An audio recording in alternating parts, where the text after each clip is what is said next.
Noon, everybody. The Epstein story is burning the house down. And that means the political house in America.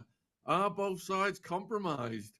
Well, Nick Bryant has released more files, more information, more flight logs than the feds. He was the original reporter who wrote the Franklin scandal book and exposed the hell out of that. And now we've got him back on. Folks, all of his previous content with us has been banned. I've been watching him on other channels recently, and Nick is laying it down how this cover-up is just bipartisan, and the whole rotten house that is aflame right now is corrupt to its core. So, Nick, huge thank you for coming on, my friend. I'm glad to be back on your show, Sean. Much appreciated. For people not familiar with your story, then, let's just go back in time, because a certain Epstein employee managed to copy the black book, circle some names, but that was seized by the feds, wasn't it? Yeah, Alfredo Rodriguez was an Epstein house manager, and he purloined the black book, and he tried to sell it to at least one attorney that was launching civil suits against Jeffrey Epstein on behalf of sexual abuse victims. And the attorney called the FBI, and the FBI did a sting. Rodriguez was trying to sell it for $50,000, and he called it the Holy Grail. And the FBI arrested Rodriguez. He got 18 months for that, like Jeffrey Epstein got 18 months. But actually, Rodriguez had to go to a real federal prison, whereas Epstein just went to a county jail. But I eventually got the black book through one of the attorneys, and I had it originally in 212. And I can remember in the black book, there's lots of victims, over 100 victims. And I started calling the victims, and the victims started to tell me that they were being flown around and there was an island. And at this point, Jeffrey Epstein had just been considered a lone pedophile. And then at that point, I realized that I was dealing with a nationwide, or actually maybe even a international pedophile network. And I went back to New York City, where I live, which is the mecca of publishing, and I had the black book, and no one would touch it. It was radioactive. And then I ultimately met John Cook. He was the editor-in-chief of Gawker, and they had the fortitude to put it up. And it's kind of interesting that you've got all these media outlets that are ostensibly bathed in integrity, and then it's the mean kids on the block, Gawker, that actually has the courage and fortitude to go to bat for children that have been molested with impunity. So in 2015, we put up the black book, and by that time I had acquired the flight logs too. And so we put up the black book and the flight logs. And I found it when Pam Bondi was going to release the quote unquote Epstein files, I got a kick out of it, because when we put up the black book, we redacted the numbers of the adults, and with the victims, we redacted their last names and their numbers. When I saw Pam Bondi, her rendition of the black book that I put up, she blacked out everybody, or the Department of Justice redacted everybody. So I do believe that I put up more incriminating information about Epstein in 2015 than the Department of Justice did in 2025. And what was the significance of some of the names being circled? Rodriguez said that, now this is secondhand, but Rodriguez said that circled name, the names that were circled, they were in cahoots with Jeffrey Epstein as far as his pedophilic pandering. And a number of those names have been corroborated by Virginia Giuffre. I'll give you the Venn diagram of it. Rodriguez circled Ghislaine Maxwell, and Virginia Giuffre said that Ghislaine Maxwell was one of her perpetrators. Rodriguez circled Les Wexner, and Virginia Giuffre said that Les Wexner was one of her perpetrators. Rodriguez circled Bill Richardson, and Giuffre, and he's the former governor of New Mexico, and also the Clinton's secretaries or energy czar. And Giuffre said that she'd been molested by him. Rodriguez circled Ehud Barak and the former prime minister of Israel. And Virginia said that she'd been molested by him. And then, of course, Dershowitz was circled, and Gouffry named Dershowitz as a perpetrator. And Jean-Luc Brunel, Epstein's partner in crime, they had a quote-unquote modeling agency together called MC Squared, and it was just basically used to traffic underage girls from Eastern Europe. They were buying, not renting. They were buying young girls from Eastern Europe. So what were they just going to these villages and telling these girls, we're going to make you a star, that kind of a thing, and dazzling the parents with, with their affluence and these possibilities? No, I've been investigating and writing about child trafficking for about 22, 23 years. And a lot of kids just fall through the cracks because they come from extremely dysfunctional families. And a lot of those kids that fall through the cracks, a lot of time end up in trafficking networks. And I'm sure that there are numerous trafficking networks in Eastern Europe and Russia. And Jean-Luc Brunel knew the right guys to make contact with to buy children. So there's a few names that we're still interested in, and that's Dershowitz. There he is, good old Alan. What was his? Go ahead, Sean. What was his status in the black book? Well, he is circled, and Epstein has multiple contact numbers for him. And that's another tell with the black book. How many numbers does Jeffrey Epstein have for you? Like for Bill Clinton, he had 24 numbers. And for Trump, he had 12. And Trump's name is circled also. But Dershowitz's name is circled, and Epstein has a number of numbers for Dershowitz. And what I find kind of strange about the Dershowitz nexus here is Dershowitz gave an interview to Law 360 saying that he only flew with his wife, and that because Virginia Gouffry, she was represented by Bradley Edwards and Paul Cassell, former federal judge, and she submitted an affidavit when she was being represented by them in 2015, and she said Dershowitz was one of her perpetrators. Then Dershowitz went on the offensive and said that I only fly with my wife. And then when I put up the flight logs, Dershowitz was flying with Epstein and his wife was nowhere to be found. And that article that I wrote for Gawker is floating around the internet somewhere. Dershowitz was asked, what about Claire? What about Tatiana? And at one point, he diffused the various serious allegations with, she could have been my mother. So that's how he tried to diffuse these allegations with humor. But he said that he was going to get Brad Edwards and Paul Cassell's license to practice law, that he wasn't going to rest, that he was going to drum them out of the legal profession. And that turned out to be a stalemate. Nothing happened there because they countersued him. Now with Virginia did waffle on Dershowitz a bit, and I believe that's because there was some kind of leverage on her. And Virginia came from a very dysfunctional background, and I think that there could have been leverage. I think that it could have been leveraged via her family. And then she was also living with someone who was beating her up with regularity.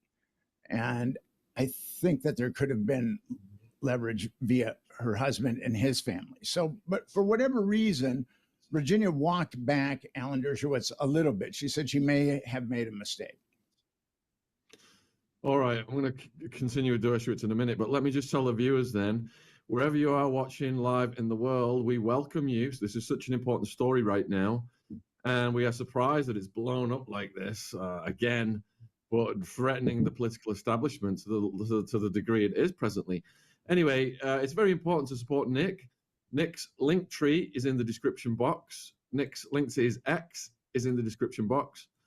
And if you've just joined us, he's an investigative journalist. He spent 7 years investigating a network that was covered up by state and feds, culminating in his book, The Franklin Scandal. And in that case, the only people who went to prison were the bloody survivors. Even the investigator went down in a plane with his son. So, there's a lot of people trying to suppress this information that Nick's getting out. So please support his links. I'll put his links in the live chat as well right now for people. Now, Dershowitz came on Piers Morgan. He was all over the news. I only fly with my wife, etc., like you have touched on. But it's confirmed here in the New Yorker, the Times of Israel, etc., that Dershowitz is suggesting that age 15 is a reasonable age of consent, no matter how old the partner is. He's also arguing against punishing men who what is going through this guy's mind to go on the record to say these things about the age of consent? There's also an article that he's written that talks about making child abuse material legal. So Alan Dershowitz is not a paragon of ethics. He's very good. If you're a rapist or a murderer, I mean, he's the go-to guy to represent you if you want to get off. But Alan Dershowitz is not the paragon of morality. And his interactions with Epstein, they were very close. And I personally believe that people couldn't be close. Jeffrey Epstein wore on his sleeve that he was a child trafficker and a pimp. So I don't see how, I mean, he always had like an entourage of, or not always, but he often had an entourage of little girls, and some reportedly as young as 11 or 12. And I don't see how someone could hang out with Jeffrey Epstein for a protracted period of time and not know what Jeffrey Epstein was all about. People said anyone who visited the properties, all these, girls lingering around the house, etc. It was generally understood. So what Dershowitz just reoccurs, doesn't he, throughout Epstein's life, with Indike as well, in various legal situations? Wasn't he involved in the sweetheart deal, the Acosta, it's above my pay grade, Jeffrey's intelligence deal? Yes, he was actually the quarterback of that. What the Palm Beach Police Department had the statements of 5 underage girls that Epstein had molested and 17 corroborating statements, but they knew of 23 underage girls. And there was lawsuits that were starting to get launched, and then a grand jury that was, the Palm Beach Police Department outright wanted to indict Epstein on 5 counts of unlawful sexual activity with minors and 1 count of lewd and lascivious molestation, which could have potentially been a life sentence. But Dershowitz came to the rescue, and he had the victims followed, and their social media was vetted. So if there was any mention of marijuana or premarital sex, he was sure to amplify that. And then that case was taken away from the Palm Beach Police Department and given to a Florida grand jury, which is very corrupt. I did a podcast on it, and there were only 2 victims that were called at the grand jury. And one was 16. She'd been molested by Jeffrey Epstein when she was 14. And one was 18. She'd been molested by Jeffrey Epstein multiple times when she was 16. And this special prosecutor was calling these girls prostitutes. I mean, and that grand jury didn't indict Jeffrey Epstein on a single count of child abuse, much with the Franklin case. No perpetrators got indicted. The only people that got indicted were victims that wouldn't recant accounts of their abuse. So Michael Ryder, who is a real hero in this, he was the chief of the Palm Beach Police Department. He went to the Department of Justice, and the Department of Justice acted like they were going to actually adjudicate the Epstein case. And they did not. There's a law in the United States. It's called the Crime Victims' Rights Act. And if you're a victim of a crime, you get to be apprised of the adjudication of your perpetrator, and you also get to confront your perpetrator. But the Department of Justice did none of that. And then they made this dirty deal, and then they sealed it. And I've got emails between one of Epstein's attorneys, Jay Lefkowitz, and one of the U.S. attorneys, assistant U.S. attorneys, Emery Villafana. And they're talking, this deal is so dirty that she says, we got to go to this magistrate. They're looking for a magistrate or a judge that's willing to sign it. And they found one, and he signed it. And then the Fed sealed it. And lawyers representing victims and also the Palm Beach Post appealed that. And then the judge, Kenneth Mara, said that he would unseal these documentation and also the deal. It was called the non-prosecution agreement. And then the feds appealed that. And then the 11th Circuit, Federal Circuit, said that the document should be unsealed. And that document, and we've talked about it before, gave blanket immunity to every Epstein co-conspirator. Everybody that was involved with Jeffrey Epstein molesting children was given immunity. And the state ultimately negotiated with Epstein where he had to do 18 months. And then he did 13 months. They let him out during the day and he would molest girls. But that's where we're getting to is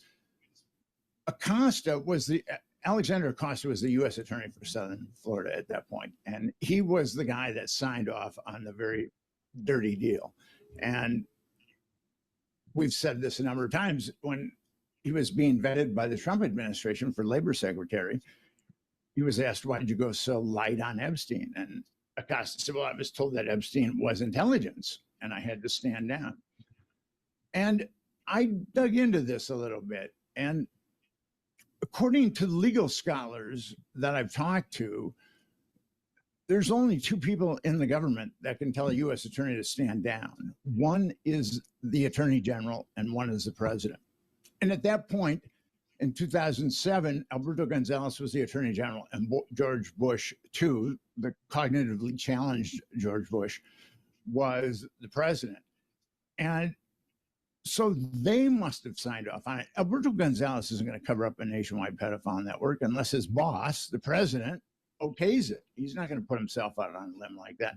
So we've heard Trump say that this was cooked up by the Democrats. Actually, it was cooked up by the Republicans in the deal, the sweetheart deal that was made.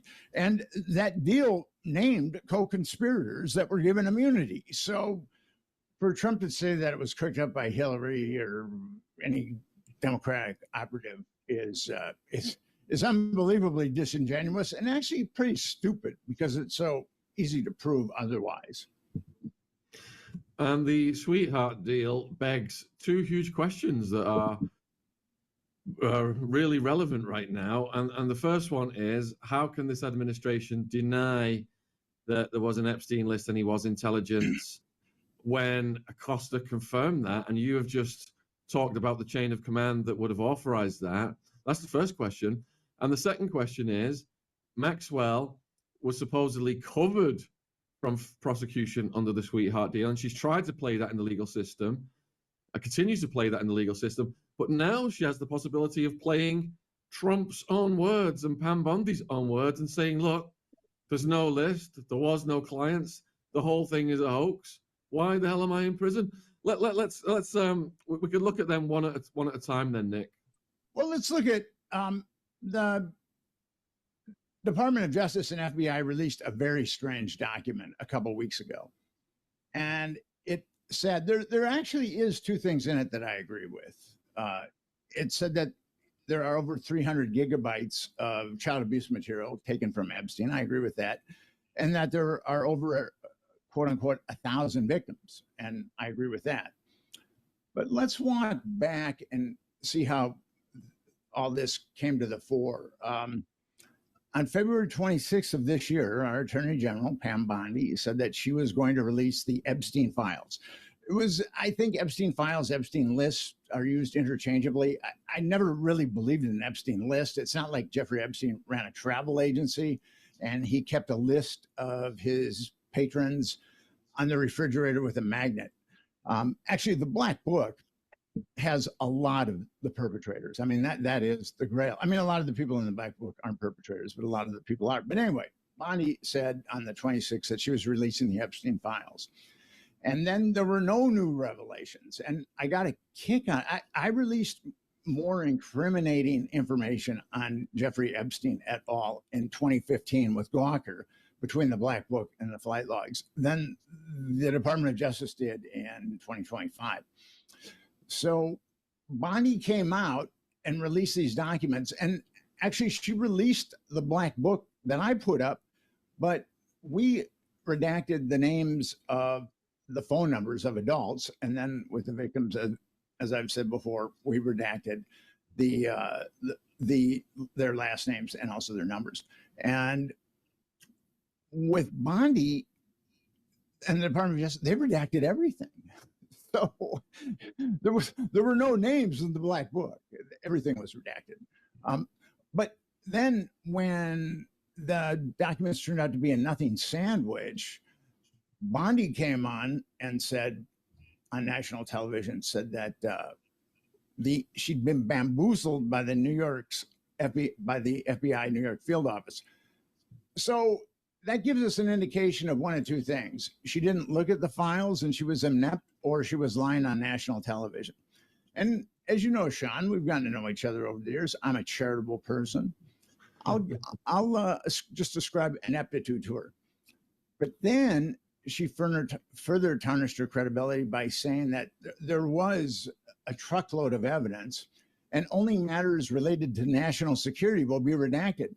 So now she has to tell us why a bunch of child molesters have anything to do with national security. And then her crescendo of mendacity was saying that the FBI was in the midst of looking at all the Epstein material. Epstein's safe was sawed open in 2019, the day after he was arrested. The feds couldn't get to that safe fast enough.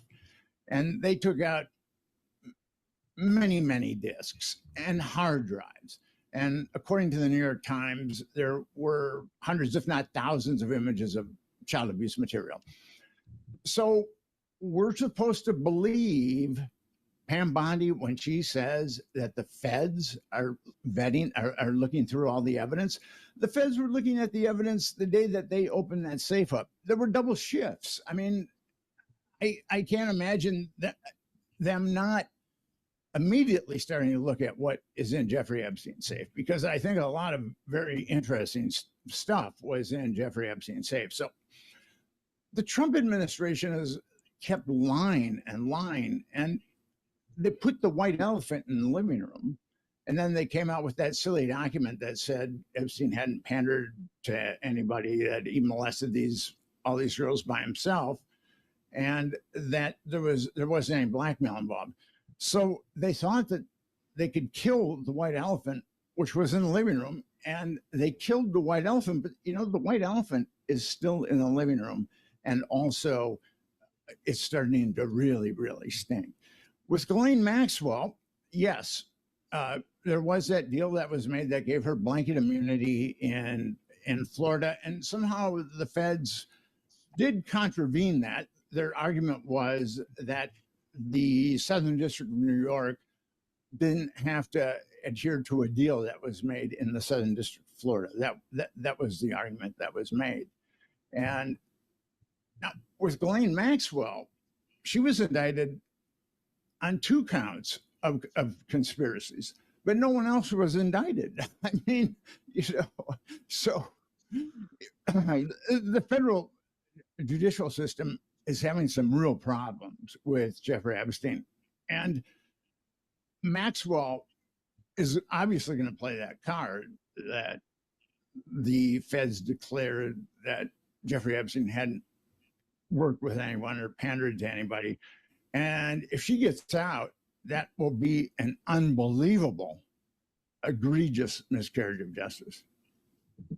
Yeah, I always said in the beginning that she was going to get some kind of play in the legal system, but it would come when there's not as much media interest in the story. She would get out quietly.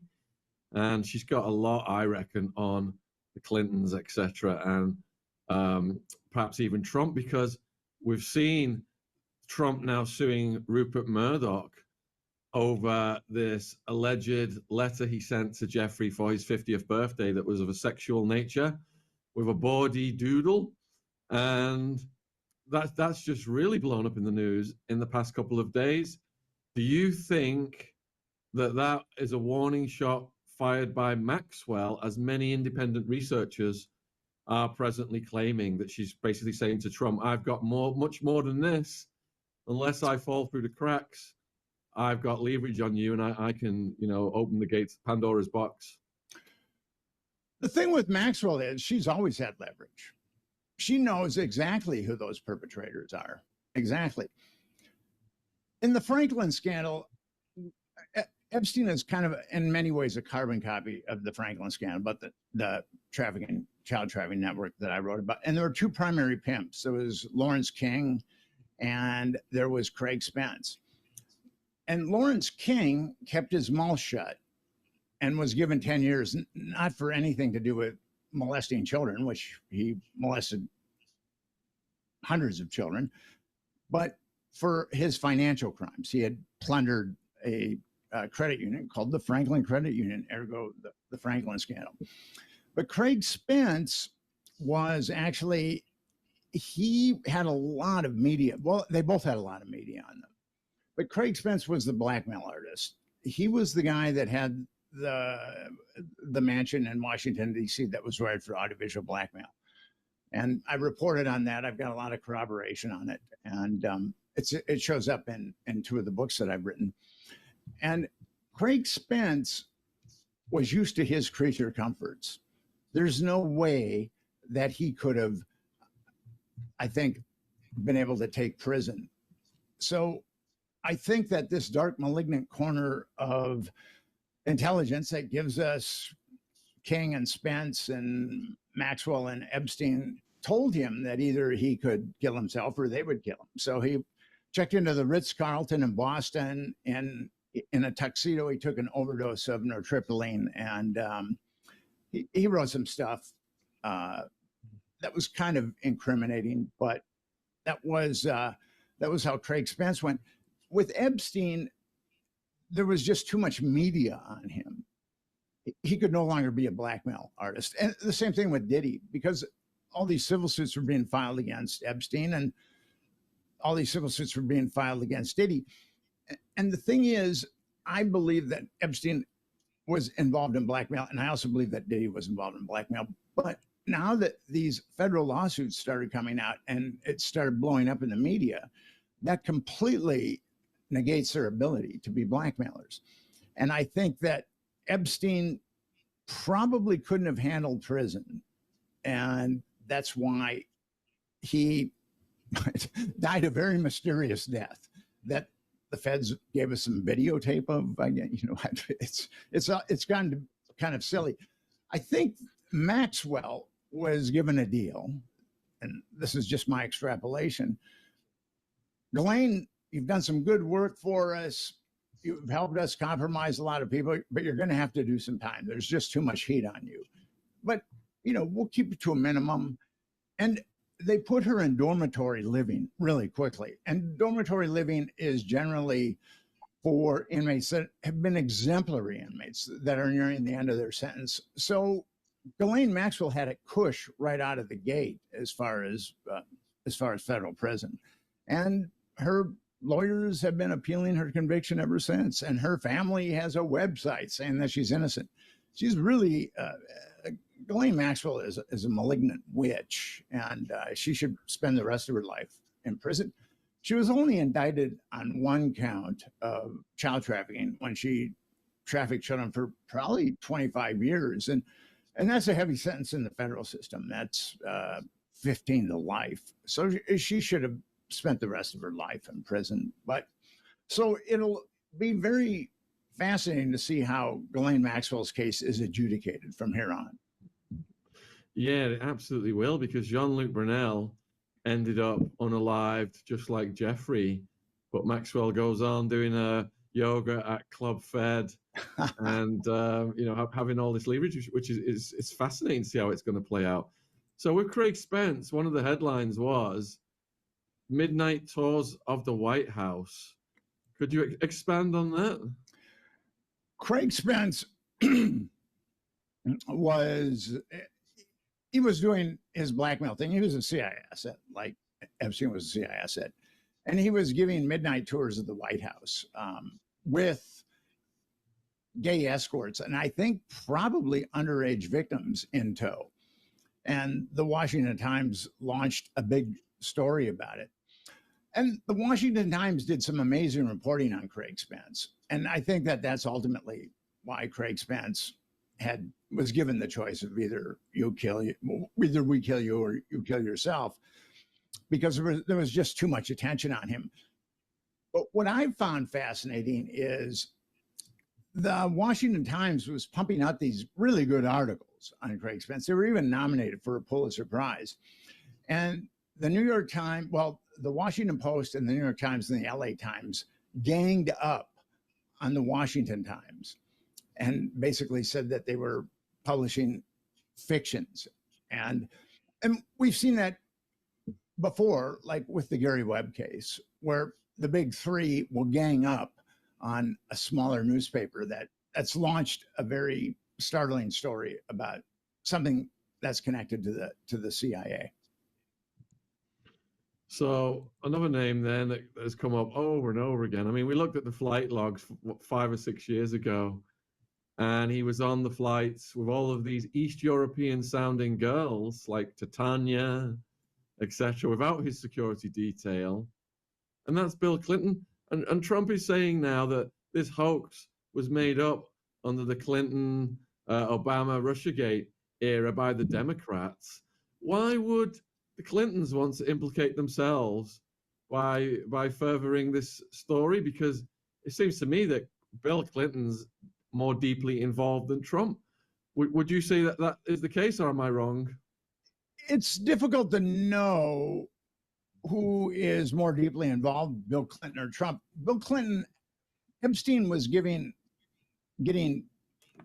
girls, I mean, that weren't children, that were older than 18 years old. He was delivering them to Clinton when Clinton was in the White House.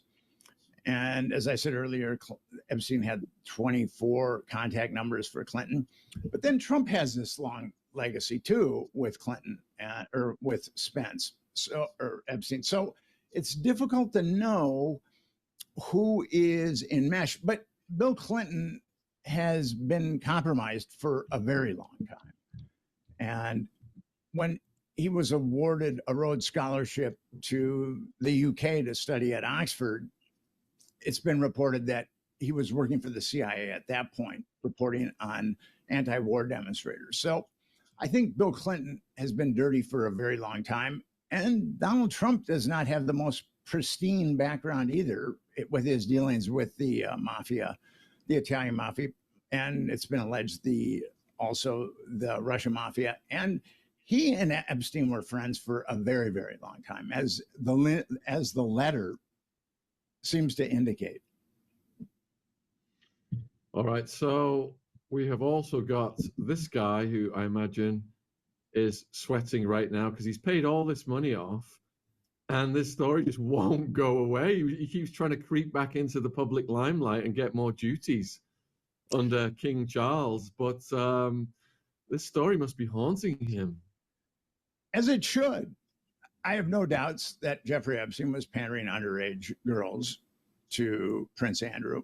And I've been told from one source that Prince Andrew wasn't as sadistic as some of the others, but he was mildly sadistic to some of the girls.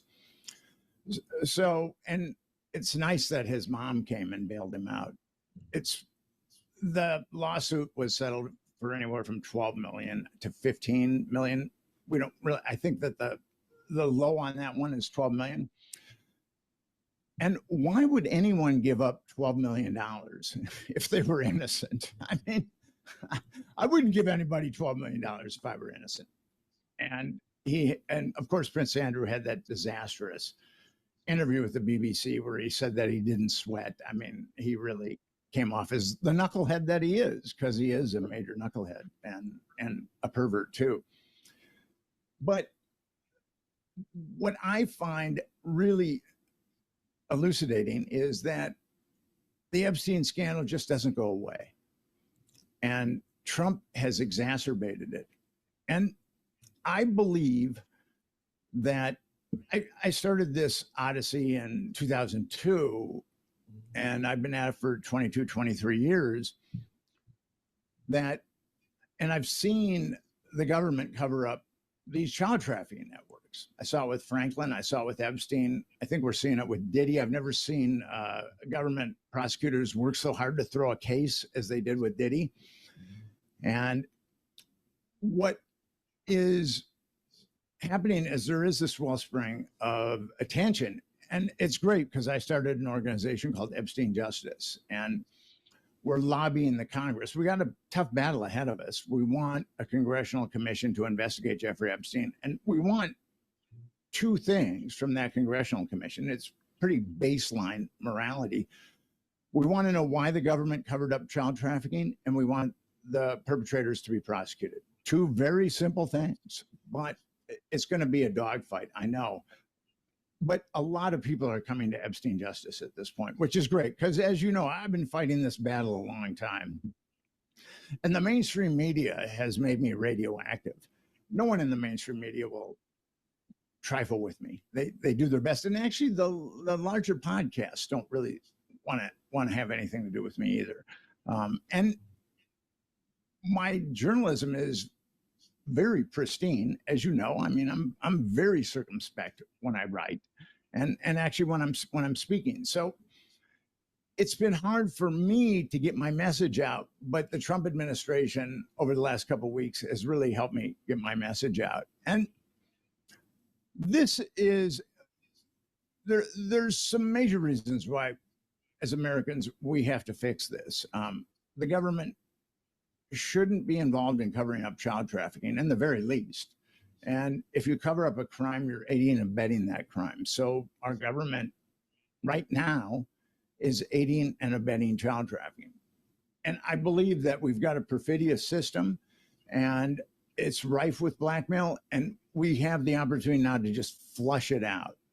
And I really hope that my fellow Americans take this opportunity to not only clean up their political system, but to really help all the survivors in the United States. According to the Centers for Disease Control, 25% of underage girls and 5% of underage boys have been molested. And people in the field think that that's slightly conservative for underage girls and extremely conservative for underage boys. But if you just go with the CDC numbers, you've got over 50 million Americans that have been molested as minors. And the Department of Health and Human Services commissioned a study, and it found that 240,000 to 325,000 women and girls are sexually trafficked in the United States every year. This is the hotbed of sexual trafficking. It's not Thailand, it's not Eastern Europe, it's the United States. And this is what's really troubling. According to the 2023 Federal Human Trafficking Report, 664 individuals were charged with child trafficking in 2023. Now, if we go with the smallest number provided by the Department of Health and Human Services, which is 240,000 trafficked, and only 664 individuals got charged with trafficking minors in the United States in 2023, that's a fraction of 1%. And there's millions of hours of child abuse material on the internet. And in 2024, there was 1,375 individuals convicted of either making or disseminating child abuse material. So what we're talking about is a fraction of 1% of people that are committing crimes against children, sexual crimes against children, are ending up in prison. I mean, a fraction of 1%. And this is important because there's millions of survivors in the United States. There's millions of survivors that have been abused. There's millions of survivors that have been trafficked. And if we allow the Department of Justice to be unresponsive to victims in the Epstein case, a proven trafficking case, that sends a message to millions of victims that they have no hope and no voice. And that is something that we have to really, really do a 180 on. Victims in the United States and actually around the world need to see the perpetrators here go to prison so they think that they can have a voice, so and that they have some hope for justice. And I really and it's up to our Congress, but I think our Congress can be shamed into it. I really do. I think that we can do that. Epstein justice is picking up momentum, and I'm very grateful for that. It's finally picking up momentum. We talked about 5 years ago, and I was putting on a demonstration against Maxwell, and then since then, a couple of years ago, I incorporated a 501c3, and now we're finally starting to get some traction, which is huge. Congratulations, Nick. And all of Nick's links are in the description box, and I'll also put them in the live chat. So you touched on the fix was in with Diddy, and we talked about the sweetheart deal with Acosta. Now, is there a reoccurring theme of the Comeys' involvements in both of these cases? And could you elaborate on that, please? Well, not only the Comeys, but there's a very dirty Damian Williams.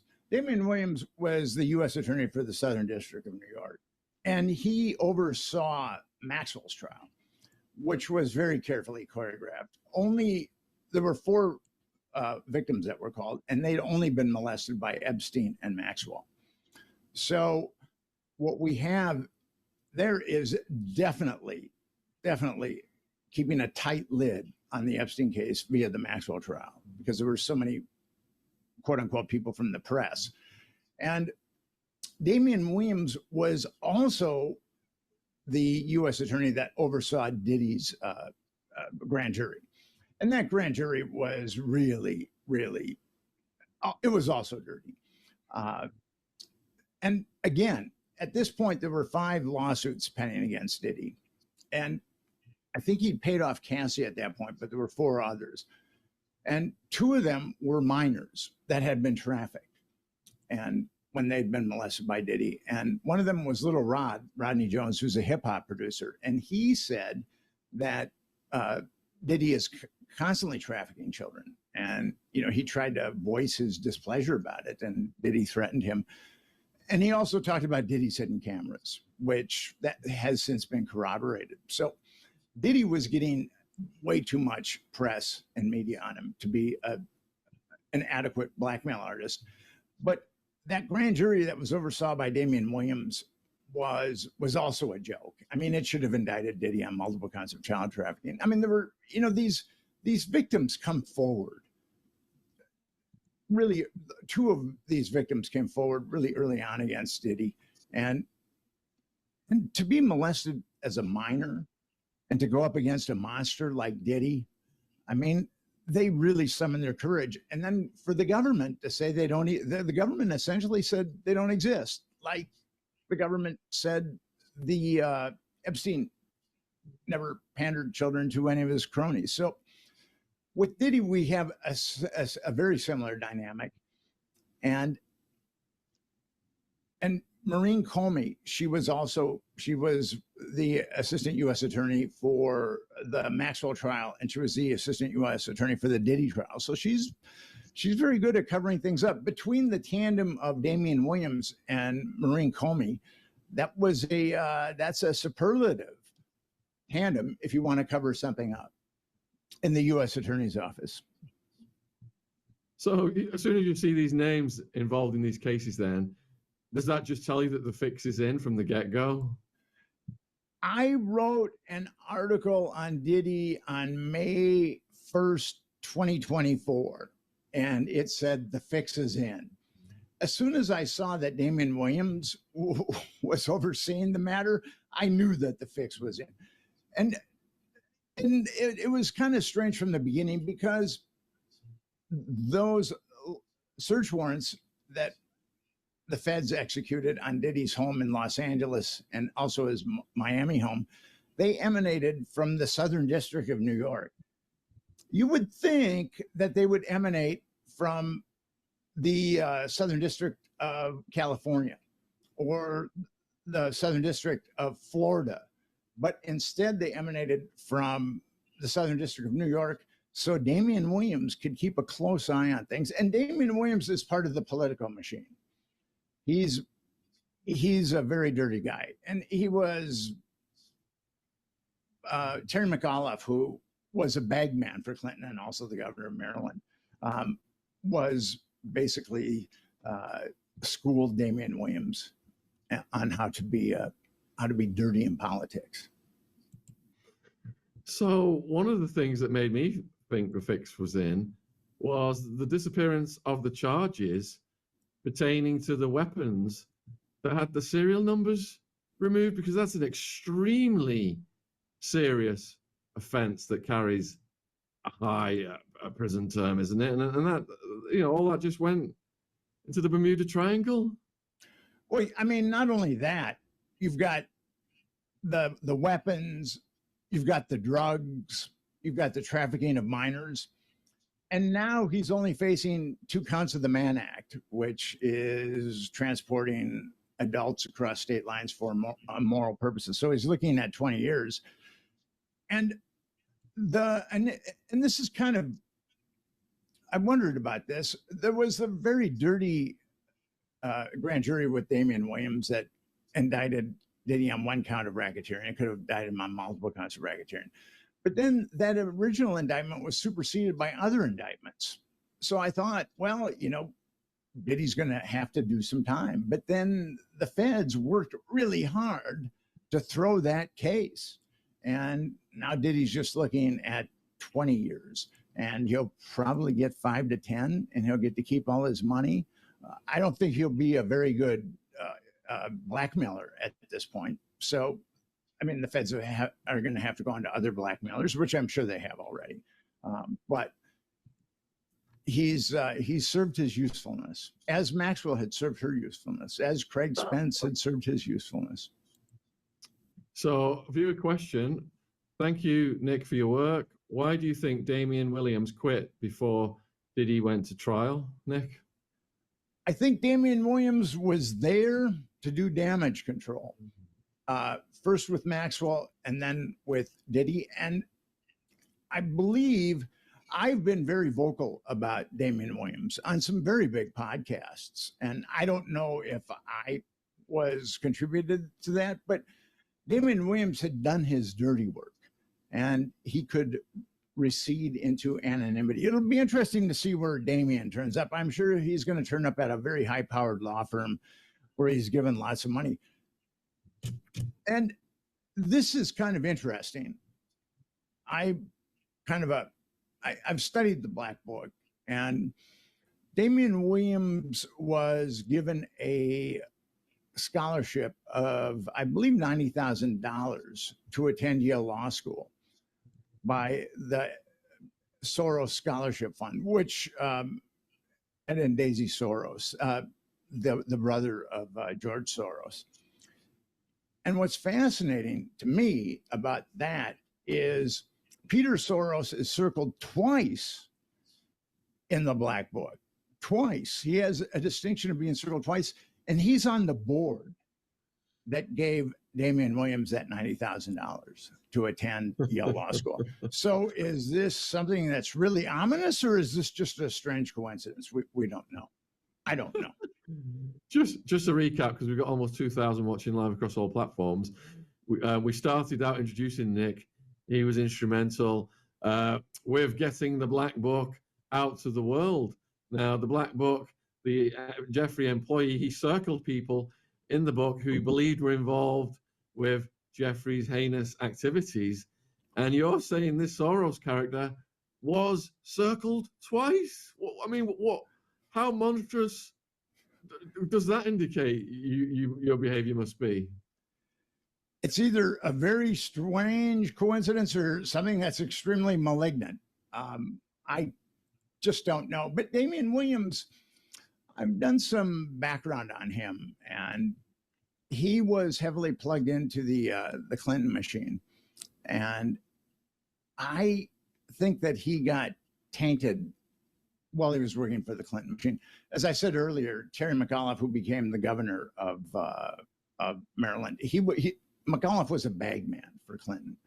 And Damian Williams was a body man for McAuliffe. And a body man, when you're running a campaign, is someone who's with you like ubiquitously, who takes care of, if you need a cup of coffee, he'll get you a cup of coffee. If you need to call the head of the Democratic Party, he'll call it head of the Democratic Party. So I think that Damien got very tainted by that. And then he had that big $90,000 scholarship awaiting for him at Yale Law School. Damien's done well. The CIA will probably name a building after him next. It's blood in, blood out with the Clintons. Yeah. So that says everything we need to know right there. So Louise wants to know, Nick, what are the chances of some of the Diddy civil cases turning criminal? 0.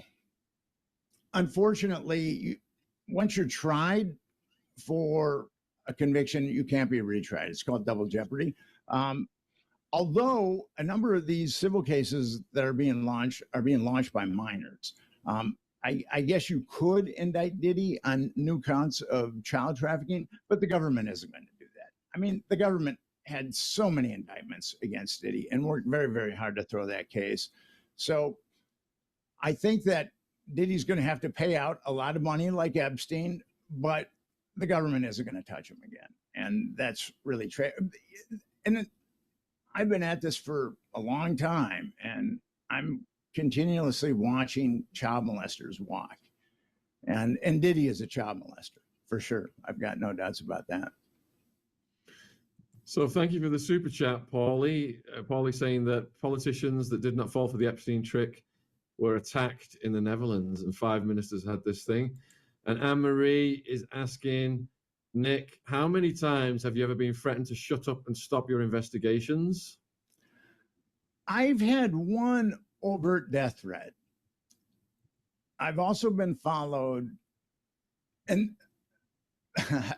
I've seen some very strange things that I'm not going to get into. But yes, and my phone often when I pick it up, there's often strange noises on the other side. So there's been harassment that's been deployed on me, but I think that harassment has been deployed for a long time and it didn't work.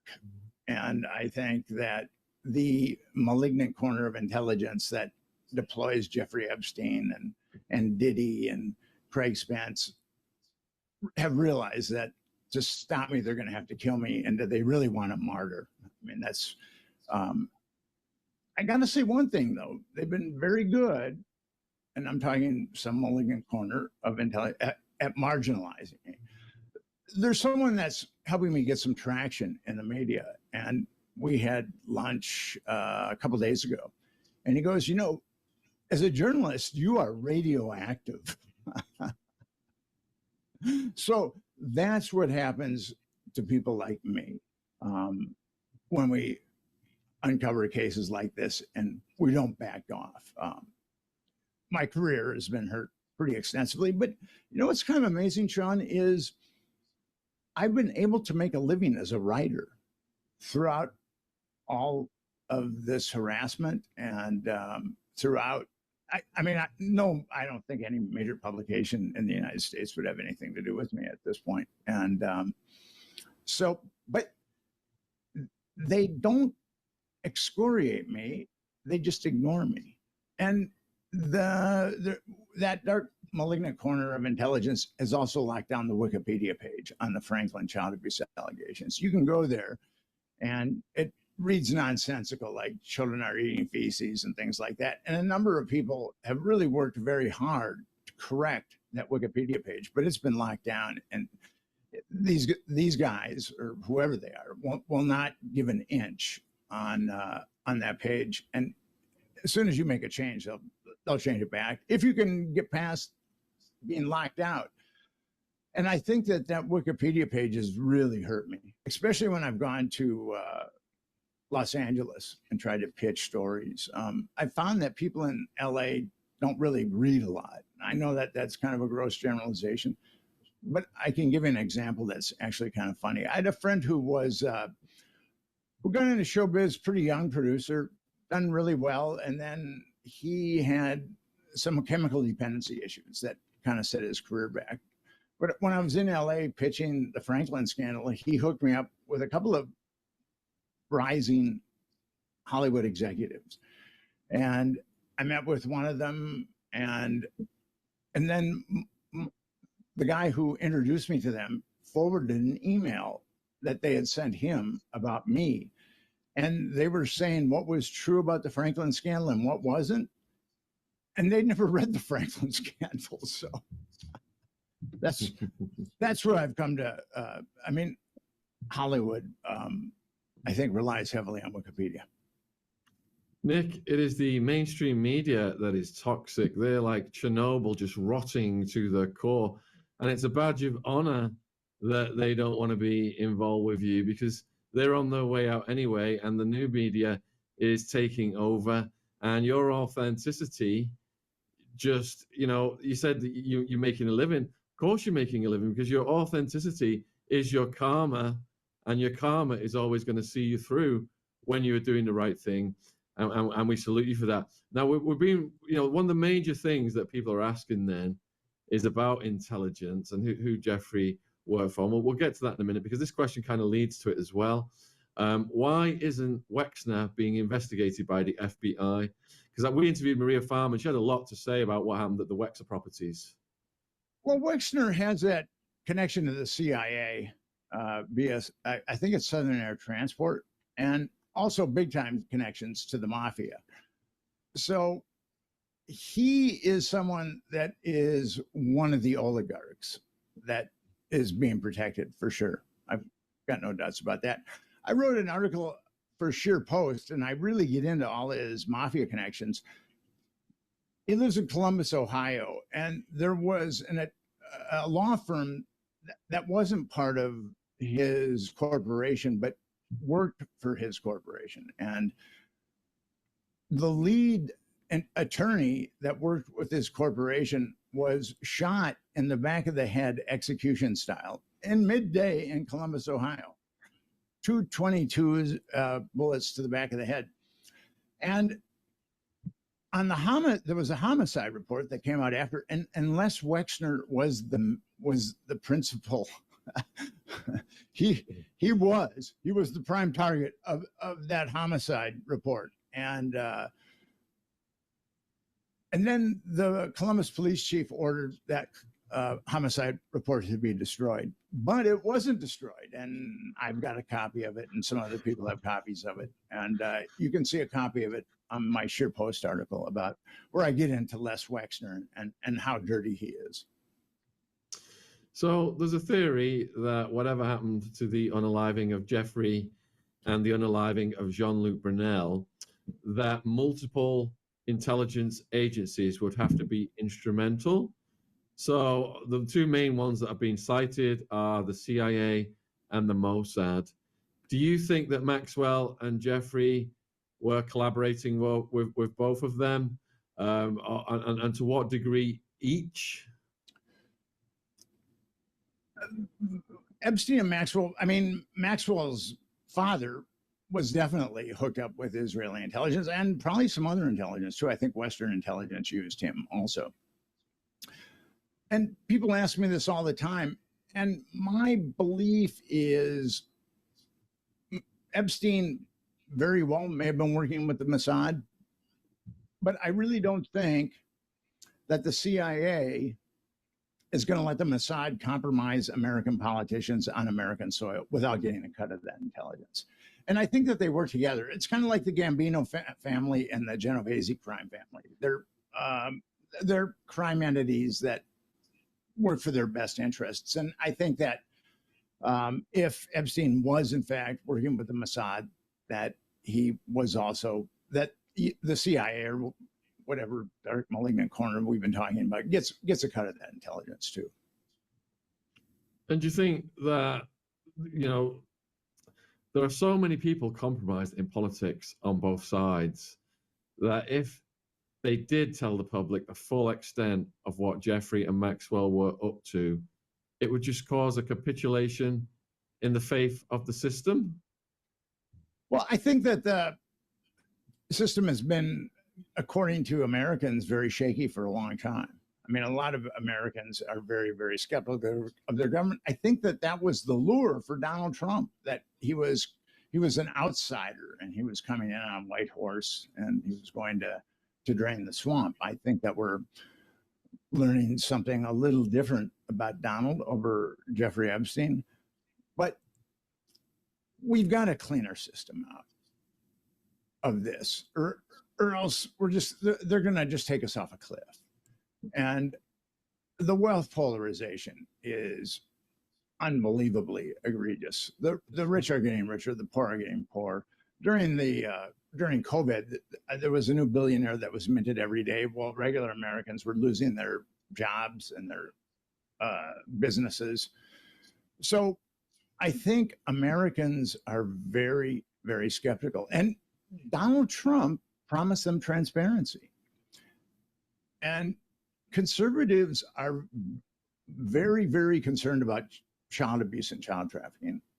I think that the conservatives, at least from my experience, conservatives are much more concerned about that issue than progressives. And when he promised to be transparent about Epstein, and he's done nothing at all to be transparent about Epstein, I think he's lost a lot of his mega base. And with that document that came out last week, where he said, where the Department of Justice and FBI said that Jeffrey Epstein hadn't pandered a child to anybody and Epstein wasn't involved in blackmail, that was so ludicrous. And no one signed it. No one was going to take the fall for that document. Not Bondi, not Patel. And people believed in Patel and Bongino. And then Bongino, he was questioning Epstein's death. And then all of a sudden he becomes assistant FBI director. And he's, they released that ludicrous video that proves that ostensibly proves that Jeffrey Epstein didn't kill himself. I mean, the Bureau of Prisons took so much heat for allowing Jeffrey Epstein to kill himself or get killed or whatever the deal was. If they had any kind of proof that Jeffrey Epstein had committed suicide, they would have laid it out in 2019.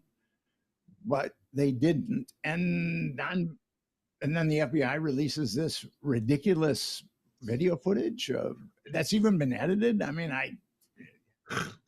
mean, how stupid do they think we are? I mean, that's one of the things. I mean, the thing about America, I love America. I'm an American. And the ideals that America were founded on were just, I think we were well ahead of most countries as far as humanism. And I love America, but people have been lied to and lied to and lied to. The congressional approval rating is like 10%, something like that. We, as Americans, we need to change. And I'm hoping that people will flock to Epstein justice. They are now, which is great. And we keep going because together we can make a change. There's over 320 million Americans. If we had 1/3 of 1% join Epstein justice, there would be 1 million of us. There would be 1 million of us that show up in Washington, D.C. screaming we want transparency. And that's unfortunately what it takes. But labor rights, that movement took a long time. It was not easy. Civil rights was not easy. Women's rights were not easy. And gay rights, there was a real battle there. So now it's time for children's rights. Children have the right not to be molested and sexually abused, and their abuse shouldn't be covered up by the government. I mean, that's where we need to start. We've obviously got a pandemic with child abuse in the United States, but at least we've got to get the government out of covering up child abuse. And then I think that we can work on other aspects of it. But that should be like the first move if we're going to have children's rights, is getting the government out of covering up child trafficking or being involved in child trafficking. I've just put the Epstein Justice link in the live chat. It's also in the description box. So for 6 years, Nick, they told us that the cameras didn't work, and that the guards fell asleep simultaneously that unusual night. And then all of a sudden they've got a video that's got at least a minute missing. I mean, did they think that the public are just so stupid they'll swallow anything that the government puts out? Well, we're seeing a huge backlash now. And I think that our government realizes that we're not that stupid. And I think that the Trump administration, when they released that documentation by Bondi, and she said that she'd been bamboozled by the New York field office, I believe that people in the Trump administration thought that that was going to be enough. That's why they put the white elephant in the living room. They had no idea of how edified Americans are about this issue. And I think they made a major miscalculation, really underestimating the intelligence of Americans and also their edification about this issue. Susan wants to know if you ever heard anything about Hillary Clinton being involved with Jeffrey. Didn't she go and visit the island? I know that Bill did. I don't know if Hillary did, but there's that picture of Chelsea's wedding where you've got the proud father, Bill Clinton, that paragon of integrity, ushering his wonderful daughter down the aisle. And there's a picture of Ghislaine Maxwell about 7 rows back with her head poking out. So obviously the Clintons and the Clinton Foundation took money from Epstein after Epstein was a convicted pedophile. So I think that the Clintons and Jeffrey Epstein, I think that they were very friendly towards one another. All right, so Maddie's got a point. Anyone in the Trump admin who releases names would be in danger. Who would risk that? Well, it ultimately comes down to, do you want to do the right thing? You want to do your job. I came to that crossroad when my life was threatened. And I decided that what was going on with this, with the Franklin trafficking network and how many kids had been destroyed and all the carnage, I felt like, you know, if I have to die for this, it's a very noble way to die. And my job was to expose it. And I did the best that I could. I think I wrote a pretty good book about it. It still sells. People just have to do their jobs. I mean, if people did their jobs, we could have this whole thing cleaned up really, really quickly. And that's what kind of troubles me. The New York Times, I mean, the media has been horrible at really screaming for justice in this case. I'm not aware of anybody in the media that's really been screaming for justice, but they're very good at pumping out salaciousness. In August of 2019, the New York Times named 6 procurers, AKA pimps, in the Epstein network: Ghislaine Maxwell, Sarah Kellen, Leslie Groff, Adriana Marcinkova, or Adriana Ross, Nadia Marcinkova, and Haley Robson. Haley Robson was a teenager, and she was getting girls for Epstein from the high school that she attended. But Kellen, Groff, Ross, and Marcinkova, they know all about it. They know that whole network. They know who's dirty. And they're right there on the New York Times. It'd be like kind of the New York Times naming 5 of John Gotti's henchmen and the government just ignoring it. With the information that's in that article, you could indict those 4 women. You could indict them next week. That it's a real simple case. Indict those women and indict them on multiple counts of child trafficking, which I'd said earlier is a heavy sentence, 15 to life. Indict them on multiple, get them racked 5 lifetimes, 10 lifetimes, whatever. And then they would roll over on the perps. I mean, it's really that straightforward and simple. It could be, this whole thing could be taken care of in a couple of months if we if we really wanted to take care of it. And that's where we need the will of the American people. Just giving you a heads up, Nick. So I went through your link tree to your website, to your Epstein Justice page, and it just takes me and the viewers to a blank white page. But I have gone on Google and got the correct link now. So I've put the correct link in the live chat, and I've also put the correct link in the description box. But you might want to adjust that on your website, because presently it's taking people to a blank page. Thank you. Yeah. That's a public service. Next question is from Claudine. Does Nick know anything about the Zorro Ranch and what happened there? According to Julia Bryant, I'm sure that you've had her on your show. Yeah. She talks about sleeping or going unconscious and coming to in like a laboratory where her ovums were being harvested. And I've always thought Dolly the sheep was cloned in 1996. And there were all kinds of articles about her. And I was a science reporter for a while too. I used to cover science conferences. And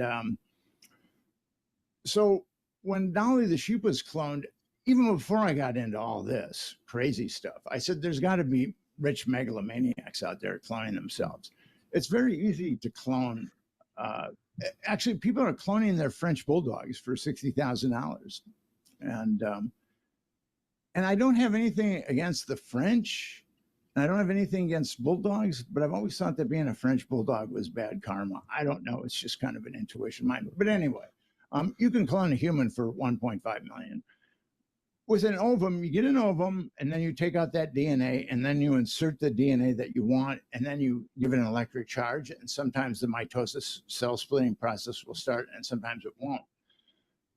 So it's relative. It's very easy to clone extremely convoluted organisms like mammals. And I'm sure that there's probably, and Virginia Giuffre, Maxwell and Epstein wanted her to carry a baby.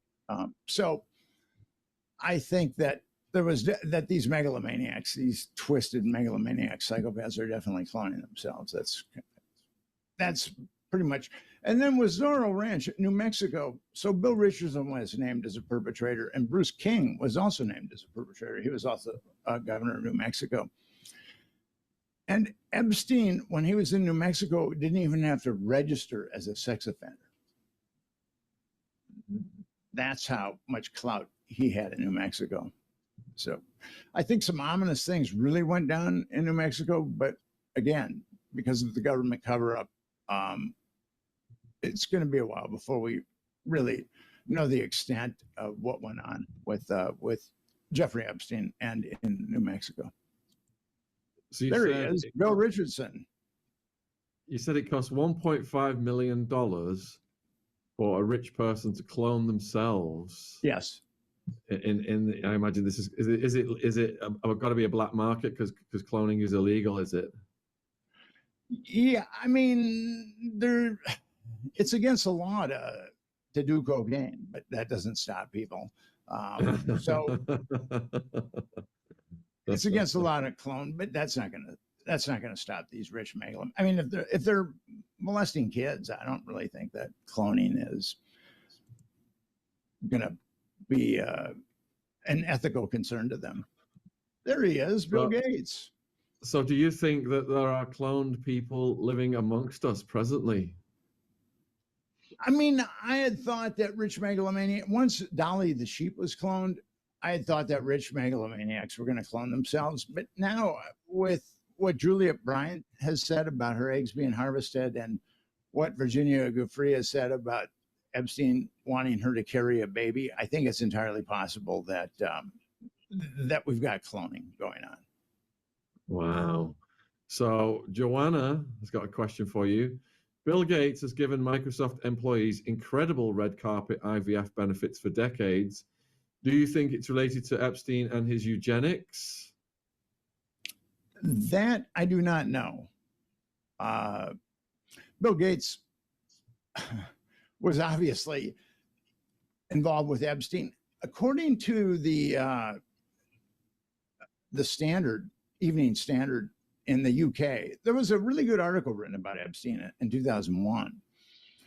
And it said that Epstein and Bill Gates were doing business in the 90s.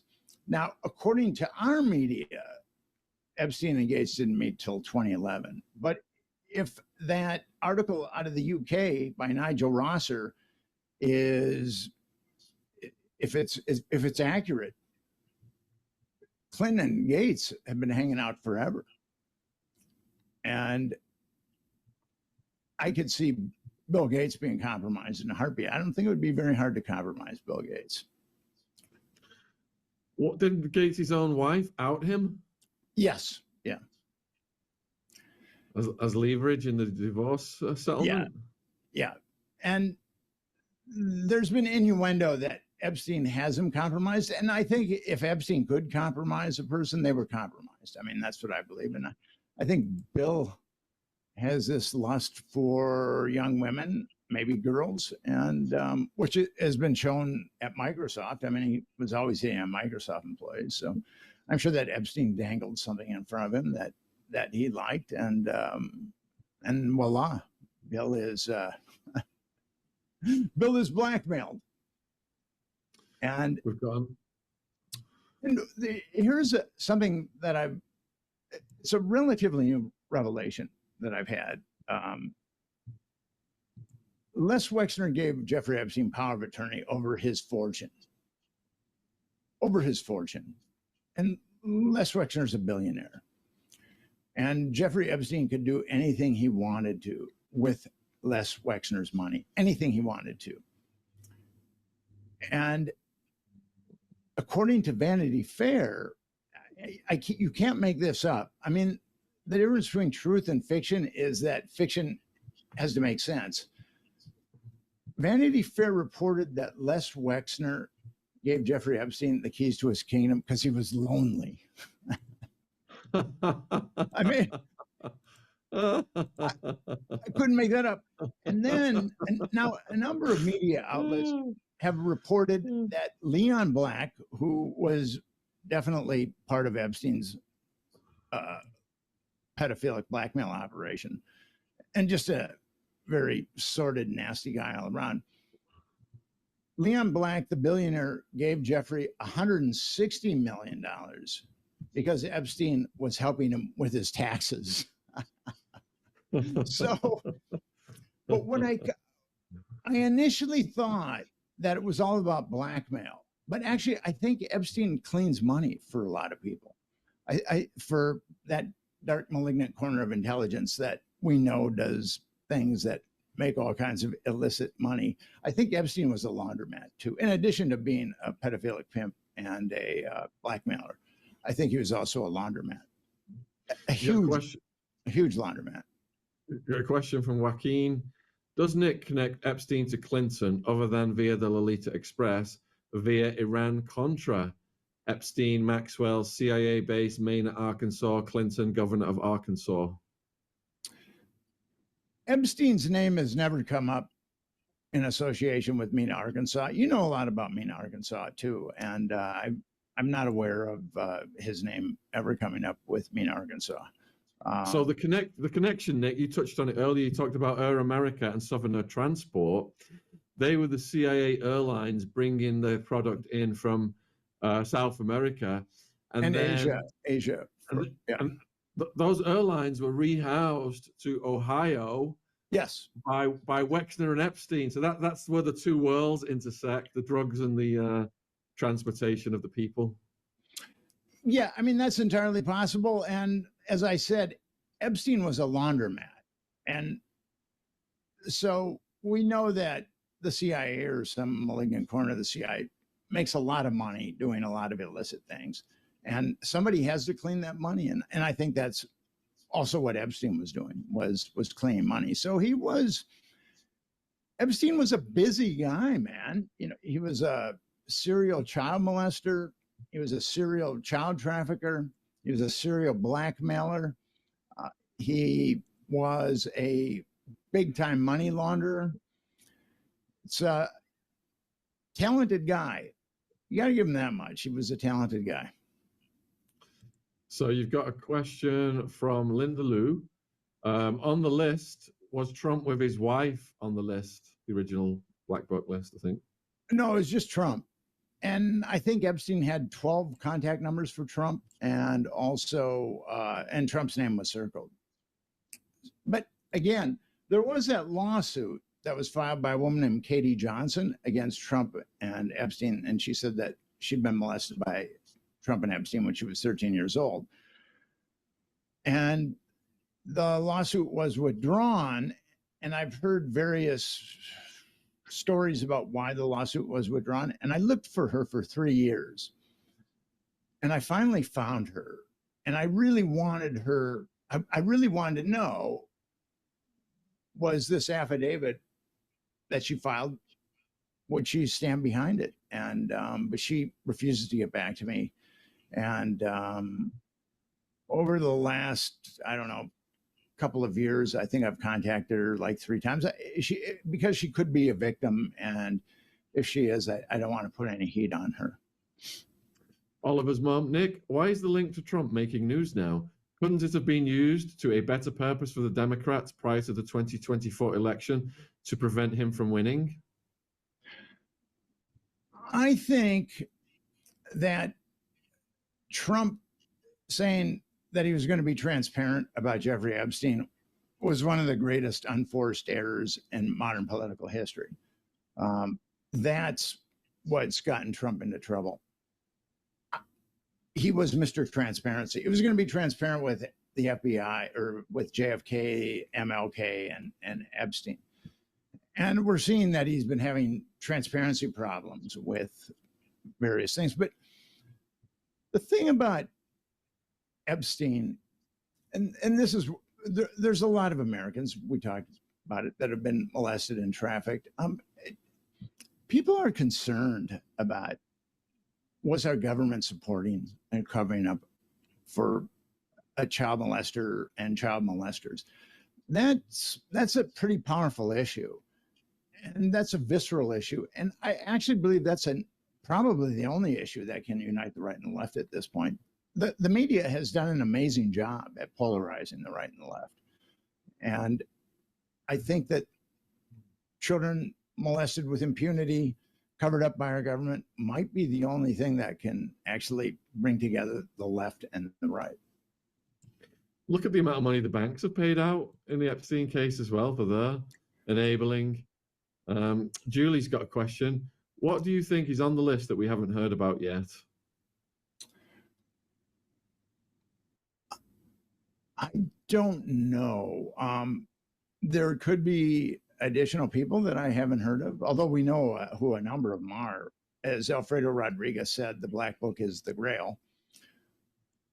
I would like to know what Epstein was doing with these various scientists, because Epstein was heavily involved with scientists, and I believe that he was compromising scientists. And geeks, I wouldn't think would be too hard to compromise either, like Bill Gates. And I've wondered why he was focused on scientists too. So, and we've just talked about cloning, potential cloning. So I think that there might have been, I think, and Epstein was definitely interested in transhumanism. And I'd like to know more about that, but there's very little information that's come out about how much Jeffrey Epstein acted out with his interest in transhumanism. Professor Hamamoto, shout out to you. He's got a question for you, Nick. How do the sinister shopping malls, Wexner, fit into this transportation system? Well, Wexner has stores all over. He stepped down from being the CEO, but it was Freddie DiBartolo who owned those malls, and he was the capo of, he was heavily involved in the mafia. And then his son, who bought the San Francisco 49ers, has been linked to various organized crime entities. So I think that I don't think that those outlets, L brand outlets, had, except for Victoria's Secret, I think that Victoria's Secret was used for sure to get girls. I mean, Epstein definitely used Victoria's Secret, and who knows how many other pedophiles used Victoria's Secret to get girls. Does Nick have opinions on Wexner's relationship to former CEO Mike Jeffries at Abercrombie and Fitch?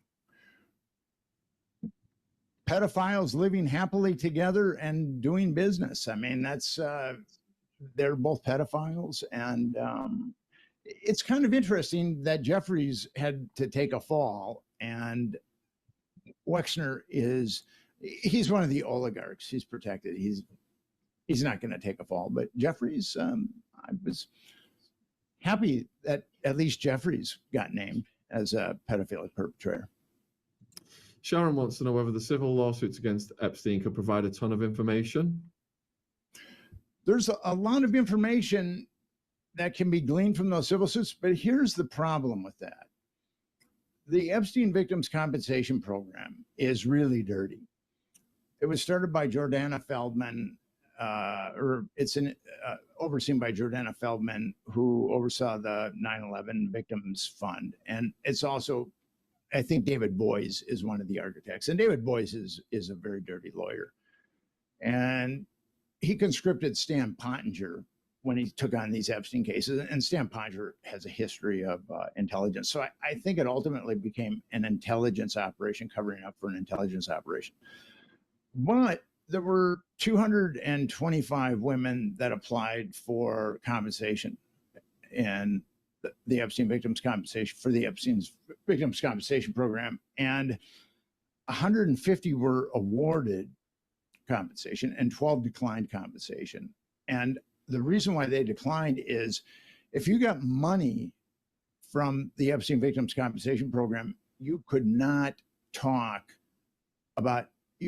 name any other perpetrators. You could not go after any other perpetrators. So basically, that the Epstein Victims Compensation Program is shutting up victims when the government couldn't. So that's really problematic. That is, and victims of sexual abuse heal by talking about their abuse, and they can heal by litigating against their abusers, because there were multiple abusers that have been protected by those NDAs. But there's over 1,000, well over 1,000 girls. I mean, even the government concedes that have been molested by, well, the government says just Jeffrey Epstein, but there's well over 1,000 that have been molested by Jeffrey Epstein and his pack of perverted cronies. And I've talked to a few of them that haven't come forward. They've looked me up, and they're terrified. They're terrified to come forward. They're terrified of their perpetrators. Mm-hmm. And Virginia Giuffre was terrified of Ehud Barak because he was the former prime minister of Israel, who she said had molested her. And he wasn't a very nice guy. She was terrified of him and his connection to the Mossad. She was terrified of Wexner and his connection to the mafia. So Virginia had kind of a bird's eye view of these two individuals and what they could do to her. Nick, this has been a phenomenal interview. I hugely thank you for coming on, my friend, and we salute your bravery over the years, and keep up the great work. And all of Nick's links are in the description box. We've got his Linktree, website, Epstein Justice. You got his X. If you've got any further questions, go and follow him on X. Take them over there. Is there anything you'd like to say in conclusion to the viewers, my friend? It's important that people go to EpsteinJustice.com. We can stop this. We can turn it around. It's not too late. Actually, this is going to be the best opportunity in our lifetimes to clean out our political system. And Sean, when we first met, you were yet to become a reproductive member of society. You'd become a productive member of society, and you had to become a reproductive, and you got a beard now. So, Ziggy, is baby Ziggy available, Jen? Do you want us to get baby Ziggy to come and give you a wave? So viewers, put one in the chat, viewers, if you want to see baby Ziggy. I'm very happy for you. Jen? You've got books that are flourishing. You're procreating. You've got a wife I've just gotten older.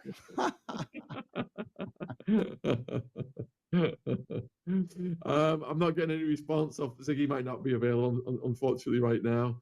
But perhaps next time, Nick.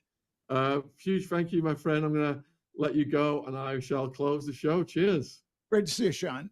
You too, always. Take care. Bye. Bye-bye. All right, everybody. That's a phenomenal guest.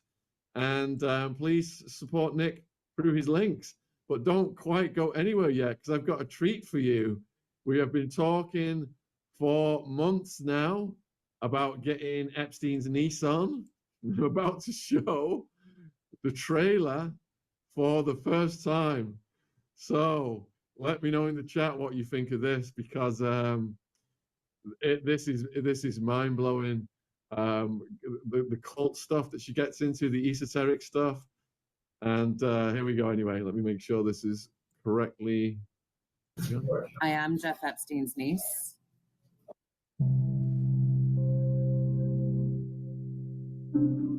But Bill was on the flight logs because he went to the island. He also went to many, many other places where me and other children were present.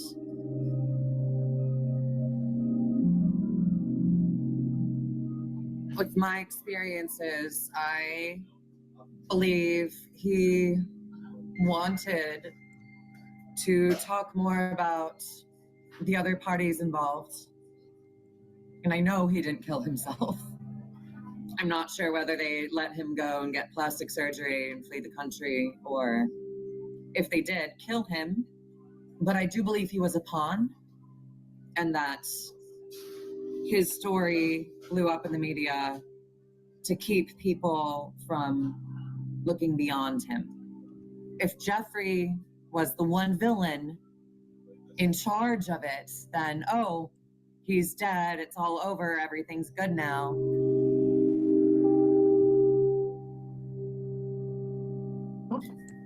MK Ultra is the practice of creating slaves with a severed memory, many of whom were my siblings, who I only got to see at family reunion, who I would rush home from school to watch on TV.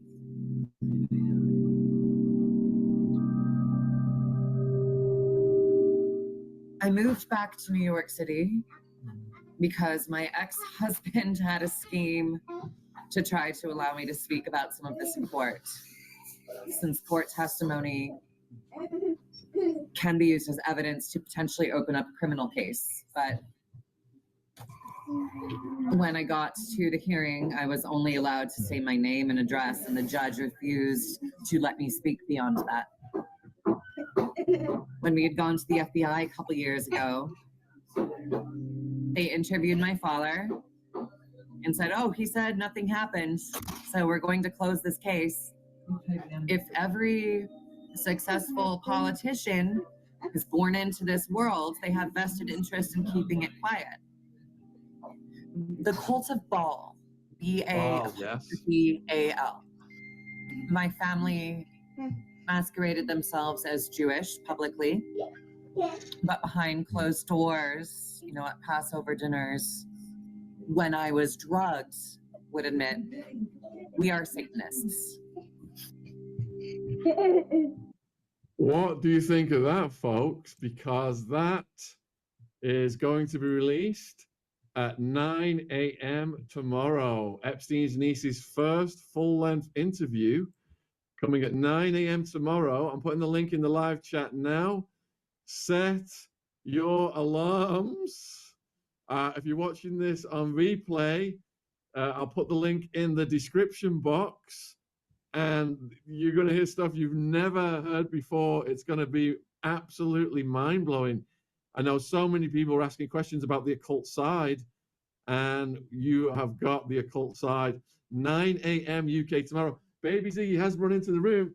Mommy, they're all saying they want to see Baby Ziggy. Yeah, so if you're in America, I know you might be asleep at 9 a.m. tomorrow. I am going to get Baby Ziggy to come and give a quick wave. Come on, Baby Ziggy.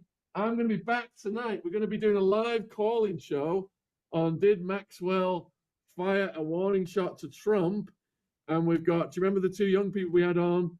The guy with the sunglasses, Patrick. He will be coming on, and we'll be taking your call-ins. What we at? We're at almost 6 here right now, 20 to 6 in the UK. So I will be back in 4 hours, 20 minutes. What do you think, Ziggy? What do you think? What do you think? And the camera battery goes. Much love wherever. Look at that picture that's frozen on. Isn't that classic? Much love wherever you are in the world. Thank you for tuning in. Hope to see some of you tomorrow, tonight at